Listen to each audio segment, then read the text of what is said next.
RTV app వార్తల్ని క్షణాల్లో చదివే అవకాశం ఉంటుంది. ఒక న్యూస్ పేపర్, ఒక టెలివిజన్ ఛానల్ మీ చేతుల్లో ఎప్పుడు ఉంటాయి.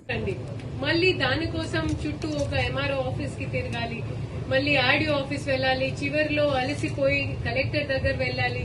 భూమి కొనడం ఏమైనా నేరం చేశామా? సో ధర్నీలో అయితే ఆ వ్యవస్థ అలానే మారిపోయింది. రెండవది, మన అవినీతి మీద చాలా మటుకు నియంత్రణ నెల మన సునీల్ కుమార్ గారు, ఆయన ఒక న్యాయవాది, ఆయన ఈ విషయంలో ల్యాండ్ మ్యాటర్స్ లో చాలా శోధ చేసి చాలా రీసెర్చ్ చేసి ఉన్నారు.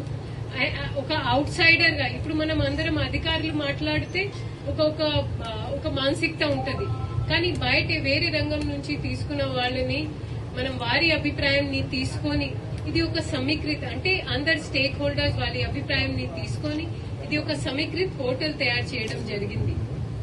దీంట్లో ధర్నీ కంటే ఇంకొక మంచి మాట ఏంటంటే జస్ట్ 6 మాడ్యూల్స్ ఉంటాయి. 6 మాడ్యూల్స్ ఉంటే మీ అందరు కొన్నిసార్లు ఎంఆర్ఓ దగ్గర వస్తారు లేదా కలెక్టర్ దగ్గరైనా వస్తారు కష్టపడి.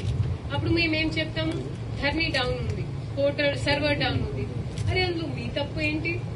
మీరైతే చాలా కష్టపడి వచ్చారు, మేము కూడా మా తప్పు కూడా లేకుండే. బట్ సర్లే, ఆ సాంకేతిక అందులో ఈనాటి రేవంత్ రెడ్డి గారి నాయకత్వంలో ఉన్నటువంటి ప్రభుత్వం తీసుకొచ్చిన గొప్ప చట్టం ఇలా భూభారతి చట్టం అని చెప్పి మీకు ఈ సందర్భంగా మనం చేస్తా ఉన్నాం. మీ అందరికి తెలుసు, ఇంతకుముందు మన అధికారులు కూడా చెప్పినారు, గత 10 సంవత్సరాల్లో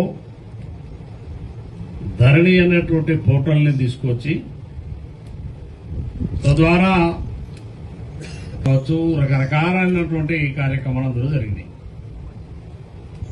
ఏదైతే రైతులకు సంబంధించిన తన భూమి, తన హక్కు, తన భూమికి సంబంధించిన ఆధారాలు ఎక్కడ చూసుకోవడానికి కూడా అవకాశం లేదు. ధరణి పోర్టులో నా భూమి ఉంది, నా పేరు మీద ఉందా, ఇంకోటి పేరు మీద మారిందా చూసుకోవడానికి కూడా అవకాశం లేనటువంటి దుర్భరమైనటువంటి పరిస్థితి. ఏం చేసిందా అంటే 2 తాళం చేతిలో ఒక తాళం చేసి కేసీఆర్ ఒకటి తీసుకుని బగల ఖాతాలు వేసేసాడు, ఒకటేమో ఆయన కడబెట్టుకున్నాడు. ఆ తాళం చేతి వాడు దొరికేటట్లేదు, అది తీసేటట్లేదు. అందుకే అధికారులందరూ చేతులు ఎత్తేసి లాస్ట్. అందుకనే ఒక సులభమైనటువంటి పద్ధతిలో ఈ పుస్తకం చదివితే ఈ చట్టం మామూలుగా వాడు ఆ కోర్టులో లాయర్లకు ఫీజులు కట్టుకుని ఒక న్యాయ సలహా కోసం వాళ్ళు ఇబ్బంది పడేటువంటి పరిస్థితి వస్తున్నాయి. ముందే ప్రభుత్వం కలెక్టర్ గారికి అన్ని అధికారాలు ఇచ్చారు. అక్కడ ఒక న్యాయవాదిని కూడా పెట్టి ఆ రైతు కోసం పోరాడే విధంగా, ట్రిబ్యునల్లో పోరాడే విధంగా అధికారాలు ఇవ్వాలని జిల్లా కలెక్టర్ గారికి ఇచ్చిందని చెప్పి మరొకసారి మీకు ఈ సందర్భంగా మనం చెప్తున్నాను. నేను ప్రతి రైతు సోదరికి, ప్రతి మా ప్రజాప్రతినిధులందరికీ, మీ అందరికీ, మా మీడియా మిత్రులందరూ కోరుతున్నాం, ఇటువంటి చట్టాలు చేసే గొప్ప అవకాశం, అటువంటి గొప్ప చట్టాలు చేసేటువంటి సందర్భం రావడం నిజంగా మన అదృష్టంగా భావించాలి. ఎందుకంటే 10 సంవత్సరాల్లో రైతులు పడ్డటువంటి కష్టాలు ఇన్ని అని కావు. ఆ పోర్టుల ద్వారా అనేకమైన సమస్యల్ని మనం ఇవాళ చూస్తా ఉన్నాం. ఒకవేళ మనం ఇంతకుముందు రెవెన్యూ వాళ్ళు కేవలం వ్యవసాయ భూమికి సంబంధించిన వాటిని మాత్రమే మా దగ్గర రావాలి, వాళ్ళు మాత్రమే పరిష్కరించేది.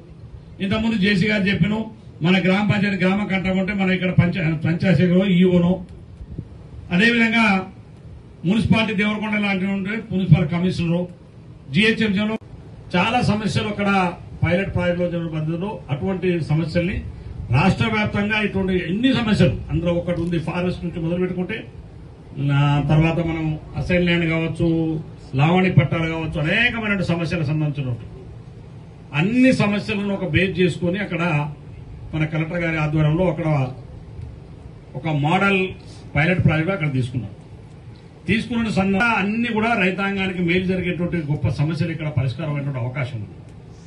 దాంతో పాటుగానే ఇవాళ చట్టం తీసుకొచ్చినాం, రూల్స్ అండ్ రెగ్యులేషన్ తీసుకొచ్చినాం. రేపు మళ్ళీ ఇంకా కొత్త సమస్యలు ఎట్లా వస్తాయో మళ్ళీ ఆలోచనతోటి, ప్రభుత్వం ముందు చూపుతోటి ఇవాళ ఇంకా 4 జిల్లాలు జిల్లాకు ఒక మండలాన్ని పైలట్ ప్రాజెక్ట్ తీసుకుని ఈ చట్టంలో రూపొందించినటువంటి పైలట్ ప్రాజెక్ట్ లో రేపు ఇంకేమైనా సమస్యలు రైతుల నుంచి వస్తే దాన్ని ఎట్లా మార్పు చేసుకోవాలన్న ఫర్దర్ ఆర్డర్స్ ఇవ్వడానికి కూడా మళ్లీ కూడా రాష్ట్రంలో 4 పైలట్ ప్రాజెక్టు మండలాలను ఈనాడు ప్రభుత్వం తీసుకుని వచ్చిందని చెప్పి కూడా ఈ సందర్భంగా మనం చేస్తున్నాం. అంటే ఎట్టి పరిస్థితుల్లో ఈ చట్టం ద్వారా ఒక్క రైతు కూడా ఇబ్బంది కలగకూడదని గొప్ప ఆలోచన అని చెప్పి ఈ సందర్భంగా మనం చేస్తున్నాం. చాలా మంది ప్రభుత్వాలు లేకపోతే మరిన్ని వీడియోస్ కోసం ఛానల్ ని సబ్స్క్రైబ్ చేయండి, లేటెస్ట్ అప్డేట్స్ కోసం వాట్సాప్ ఛానల్ ని ఫాలో చేయండి అండ్ లింక్ డిస్క్రిప్షన్ లో ఉంది.